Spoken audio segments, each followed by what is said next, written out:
ساکنان دهه به نام المراد خوجایف در جماعت دهاتی به نام میرعلی محمدعلی فینایی واسه سالها باز از چنین پلی ویرانه نه چندان قلای میگذاشتند. کودکان هم با همین راه به مکتب میرفتند که این برای آنها دشواری داشت. این مشکلات ساکنان دهه را بینابت گرفته با پیشنهاد مقامات اجرایی حکومت دولتی ناحیه واسه و دستگیری صاحبکار محلی بهرام شرف در مدت 3 ماه در دهه پل نو ساخته شده روز 1 ژانویه مورد استفاده قرار داده شد. درازی پل 14 متر را تشکیل داده، پهنایش 4.5 متر می باشد. در بلندی 6 متر ساخته شده است.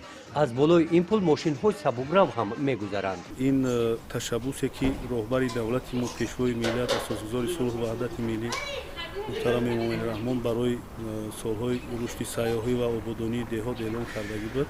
همه این پیشنهاد و دعوت‌های مثال راهبر دولت است که ما اقدام گرفته همین کارا برای همین مردم دهه خود به انجام رساندیم. بسیار سپاسگزاریم از راهبر دولت که این اقدام را پیشه کرده و به ما مصلحت دادن و به ما پیشنهاد نمودن.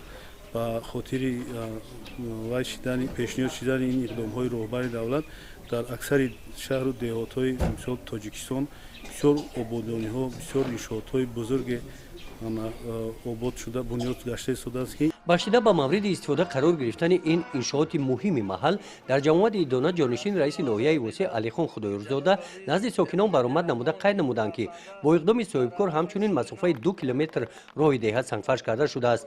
برای اقدام جوانمردانه از نام مقامات اجرایی حکومت دولتی ناحیه برای سهم ارزنده گذاشتن در رشد دهه صاحبکار با افتخارنامه مقامات اجرایی حکومت دولتی ناحیه واسه قدردانی کرده شد.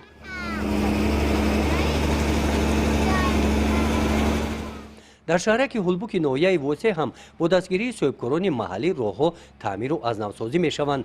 این قسمت محله به نام عمر خیام نو بنیاد هم باشد با پیشنهاد مقامات اجرایی حکومت دولتی ناحیه واسه و جلب صاحبکاران و شخصان سخاوتمند روز از روز آباد و زیبا می گردد.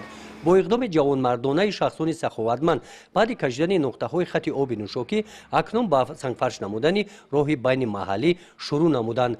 روشن مراد از جمله همین جوانان هست که بعد به انجام رسانیدن این عمل مقصد دارد در ساختمان کوپروک بین محله سهم خود را گذارد. ما را گرفتیم که تو 30 سالگی سوی جمهوری تاجیکستان همین راه را ساز کنیم، یک درختای سوی افغان تو همون روز کو ما باید که همین کار بهبودی کنیم که این دستگیری حکومت ناحیه میشه و از طرفی صاحبکارا از طرفی خوجگی دهقان تخمینا 500-600 تا خوجگی مکتب نیست همش همین تا میروه.